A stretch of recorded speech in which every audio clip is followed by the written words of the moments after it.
to begin by telling you what Kairos is. Kairos is a 3-day weekend which grew out of the Crucio movement. It's offered to incarcerated men and women around the world.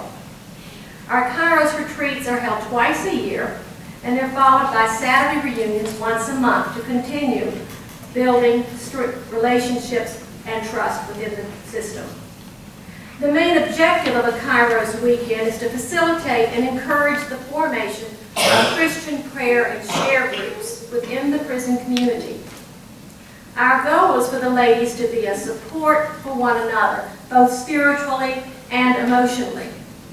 Through carefully planned talks, table discussions, songs, and worship services, the beliefs that are common within all Christian faiths are shared.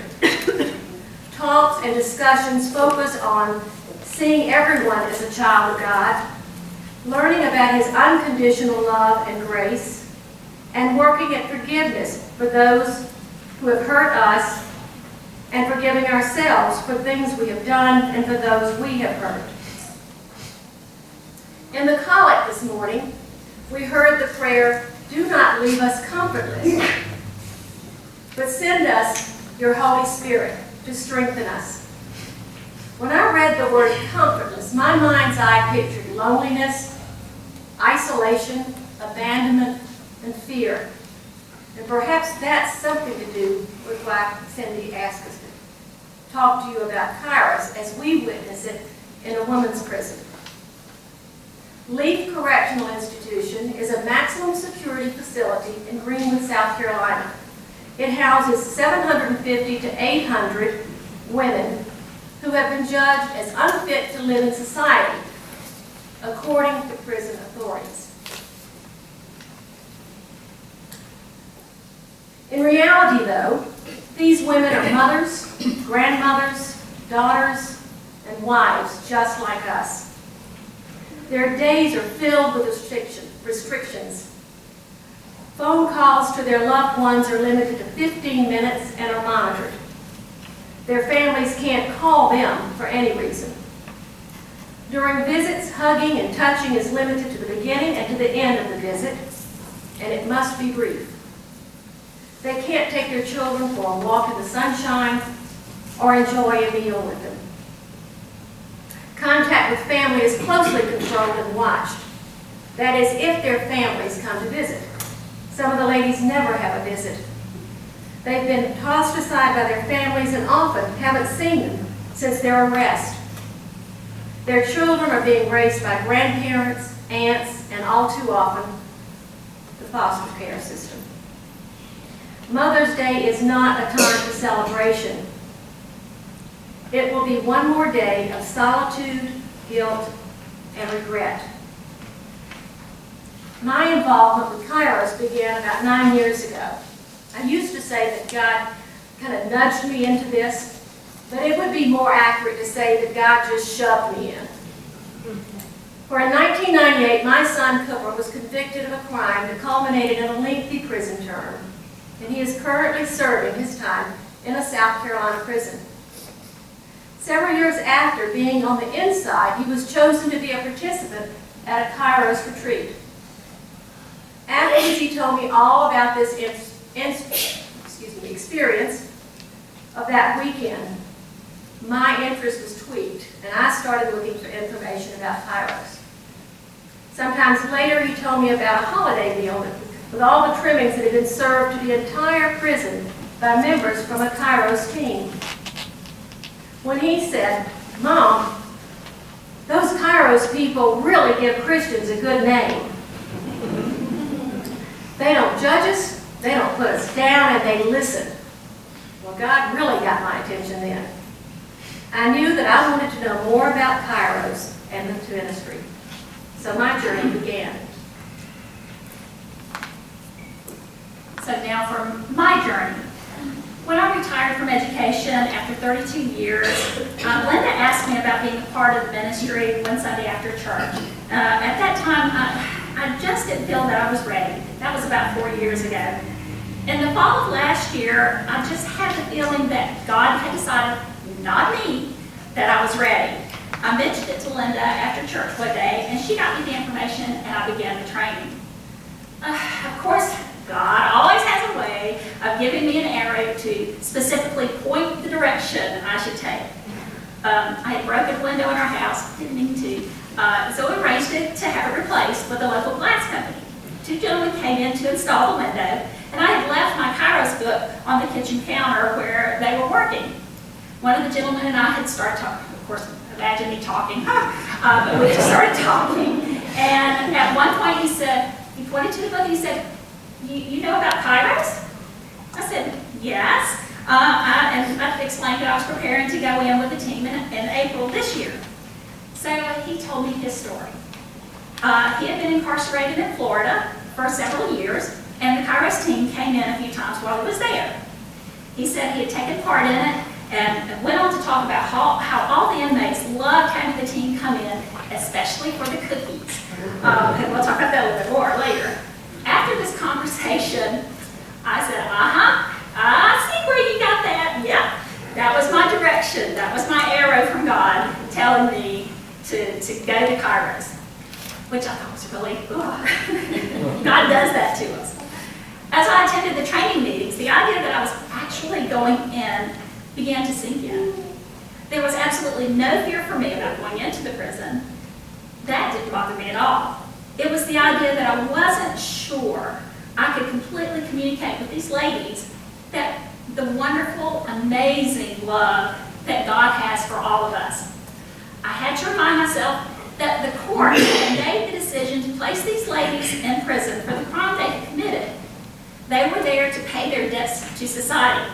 Would I have a voice strong enough to let them know that God didn't expect them to serve any time or pay any debt for what they had done?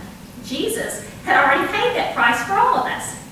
All they had to do was ask for forgiveness and live their lives showing love and compassion for others.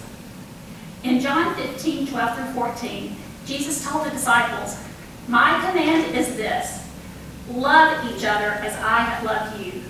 Greater love has no one than this, that he laid down his life for his friends. You are my friends if you do what I command." Asking for forgiveness and then living their life with love and compassion for others was all they needed to do. After going in, I could see that forgiveness was the most difficult part for them. Forgiving themselves for what they had done and then truly believing that God could forgive them.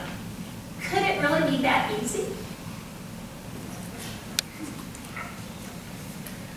I echo what Gail just said about going inside the razor wire. On my first visit inside, it wasn't a fear for my safety, but more an apprehension or uneasiness about what to expect when I got inside. I was definitely out of my comfort zone. But over time, I became accustomed to doors closing and locking behind me, being patted down at each visit, walking through metal detectors, having my jackets and my shoes searched for contraband, and the restrictions of what I could and could not take inside, which was absolutely nothing. I wasn't even allowed to bring in my wedding photos to share with Cooper after Robert and I were married. That really hurt. Now, the general perception about women in maximum security prisons is usually that of a hardened, very angry, uneducated, and aggressive person. And we can thank our mass media for that unfortunate illusion. Allow us, however, to give you a more accurate picture. The women that we encounter are anything but matching that description. They're refreshingly polite, maybe anxious, but a bit eager to talk. They are overwhelmed by the experience of attending Kairos. But as the weekend progresses, they slowly relax their defenses and begin sharing their carefully hidden joys, sorrows, regrets, and thoughts about their faith. We find them intelligent, often well-read, and far more knowledgeable about scriptures than we are. They're attentive and eager to absorb whatever is presented. They might begin the weekend guarded and lacking trust, but as our time together passes, a calmness or comfort begins to break through their anxiety. When we first met our group of residents that we would be working with, it struck me that there were so many young faces, all of them smiling, some very shy and anxious about the weekend. My first conversation was with a young lady she was ready to tell me everything about her fall. She admitted that she was the typical soccer mom. She was involved with her own children and their activities, president of the PTO, active in the community. And then one day, things began to fall apart for her, and it continued to spiral out of control. She said she knew better, but at the time, she just couldn't seem to pull herself out of the abyss that she had fallen into. She admitted she thought she could handle things without God or anybody else. Then she found the bottom of the abyss and ended up at Lee. It hit me at that moment, gosh, that could be me. We talked about how through the weekend we could see that, she could see that she had support. She had people all over the world praying for her at that moment, and those people will continue to do that for her. I tried to assure her that she was not alone. As the weekend progressed, my hope was that she would see that God is always with her. The proof would be the agape that was woven into the activities throughout the weekend. While our talks and discussions and songs are what goes on inside the prison, it is the agape shared with the ladies from outside that chip away the walls that they have built. Now, last Sunday, Cindy mentioned agape in her homily. She explained that agape is a Greek word, the unconditional love of God for all of his people and all of his children. It is the love he generously offers us despite our imperfections, our poor choices, and our lack of compassion for others. Agape is like the love that we as parents have for our children. They may get on our very last nerve and embarrass us to death at the wrong time, but we love them all the same. That love exists despite anything that they have done or ever will do. It is a love like no other. At Kairos, we talk about agape a great deal and use the posters and the notes of encouragement as representations of God's love. That paper agape, used to help explain the all-inclusive love that God has for each of our children, whether they are on the inside or the outside. On Friday afternoon during the Kairos weekend, prayer wheels are unveiled to let the ladies see how many people are praying for them each hour of every day. I never fail to hear at least one of them say, "But those people don't even know me. Why are they praying for me?" Experiencing the overwhelming awe of that completely unselfish and unconditional love through those prayers transforms their perceptions and beliefs about themselves and their lives that they have led. I wish you could witness the smile and glow on the face of a resident as she begins to understand what unconditional love really is. Many of the residents felt unworthy of the prayers being offered up for them. They were so moved by the cards of encouragement. Just so you know, our youth provided 109 cards for us to take for the weekend, and I was so proud of them for doing that. There were also posters. Yay!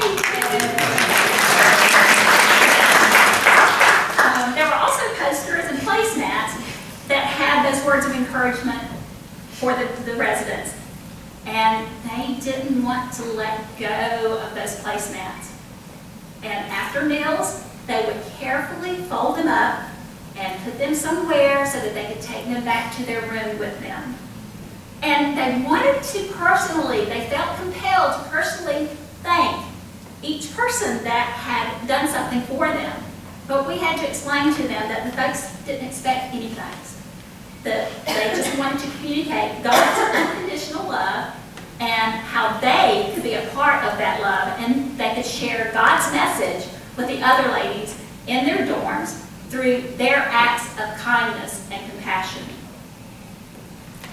So now comes the real reason why we're up here. Throughout this past Kairos weekend, the ladies at my table were moved by and drawn to something mentioned by in one of the talks. The speaker spoke about a longing to feel Jesus' arms around us, for him to become flesh, and to hold us when we are in need of love and comfort. She used the term putting skin on Jesus.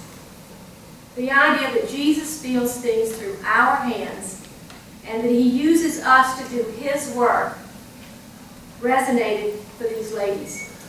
As they put it, we are all God's hands and feet when we serve and love others. Now, many of you have shared with us that you don't think you could ever go inside the prison on a Kairos team. But I want to clear up a misconception about team membership. On this last weekend, only 27 of us went inside. There were another 10 or 20 back at the home church in Greenwood who prepared meals, transported those meals to the prison, and prepared materials that went in every day for us to use. We lost count of the number of you who baked and purchased 210, not cookies, but dozens of cookies, who brought 50 pounds of toiletries, and gladly donated money for the cost of the weekend. Some of you purchased meal tickets to let the ladies know that their meals were provided by people on the outside. Many of you volunteered to lift the ladies in prayer throughout the weekend. Let me tell you right now, you were a part of the team, an essential part of our team.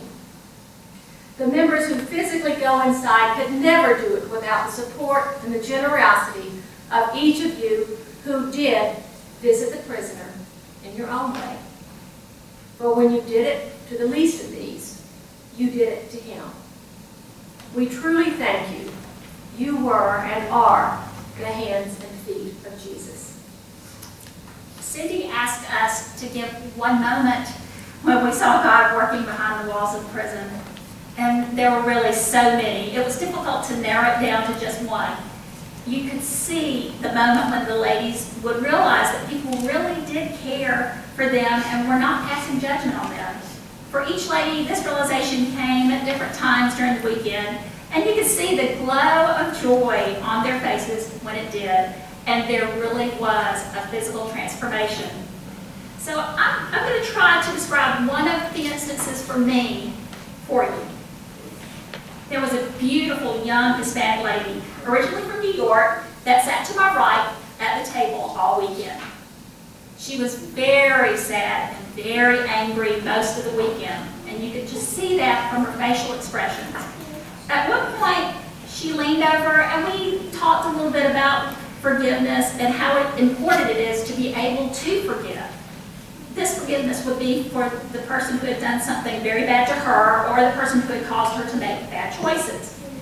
The other person may not have given those events that she was holding on to any more thought.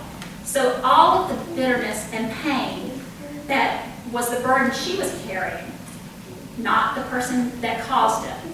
We talked about how difficult it is to let go of that anger and resentment. Sometimes it feels so good to be mad and angry.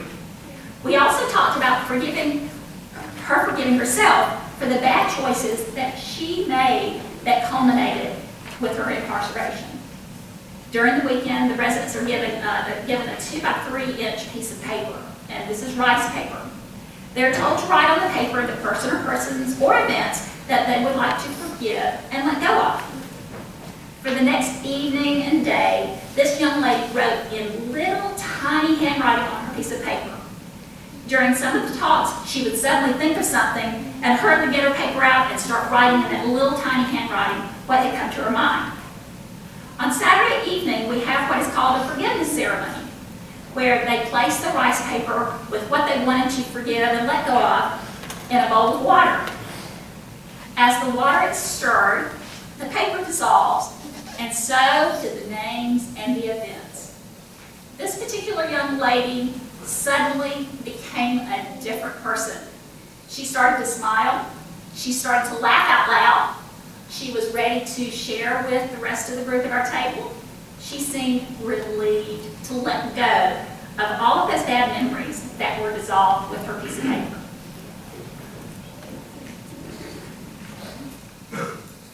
Well, she told us both we could do one, so. Yeah. But I'm like Gail, it's extremely hard to narrow it down to one. He always shows up, God does. In fact, our chaplain, who is a wonderful, wonderful, beautiful lady, will get up every year and she says, God is going to show up and he's going to show out. And he does, every time. I've seen him at our forgiveness ceremony when a resident who had not felt a human hug in 18 years grab and hug the volunteers and not want to let go. I can't tell you how that felt. I watched a resident who'd been dabbling in the Wiccan cult listen and absorb everything discussed during the weekend and on the final day. She went up to the chaplain and she asked the chaplain to please change her religious affiliation from Wiccan to Christian. I've seen Christ in the face of an inside Kairos sister who beams with joy when she sings, surely the presence of the Lord is in this place.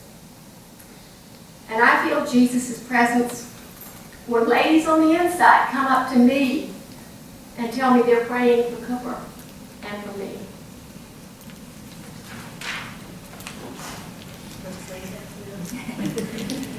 After my first experience, and am I going to go back? Oh, you better believe it.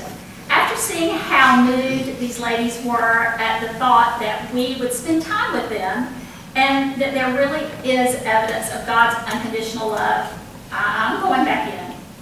During the weekend, I had the opportunity to speak to a couple of the guards just in casual conversation. They both agreed that if most of these ladies had been shown some compassion or made a connection with someone during their early years, they might not be there at all. They agreed that some of these ladies were not given the opportunity to develop the positive self-esteem to keep them away from situations of dependency, either through drugs or alcohol or in abusive relationships. Through our work with youth, it might be possible to prevent some of these negative life-altering events and possibly save a life by just spending an hour a week with a student at one of our local schools. And it's not about the academics when you go into the schools, it's about making that connection. So, will I take part in Kairos? Yes. But I'm also going to take part in the mentoring program that Jeanette James is head of at Lakeside Middle School next year. And I will return to work with these sweet, precious ladies to try to share God's love with them. So we do return one day a month and twice a year for a 3-day walk. I began going for personal reasons to better understand the life my son was having inside and to kind of pay it forward to those nice Kairos people who gave such a great experience for him. But that personal reason quickly evolved into something so much greater. The more I visited with the ladies, the stronger my faith grew. They fed me, and they still do feed me. When I'm at Kairos, I'm at one of those thin little places where heaven and earth are separated by a thin veil. God is present. My spiritual cup is filled and overruns every single time I go inside. I think I speak for all Kairos members by saying that we come away with far more than we leave. We're reminded that it truly is in giving that we receive God's abundant blessings. So we thank you for all that you do each time we prepare for this Kairos event. Would you please stand now with me?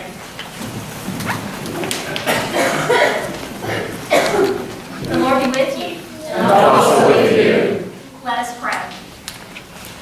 Send us, O God, as your messengers, to hearts without a home, to lives without love, as wanderers without a guide.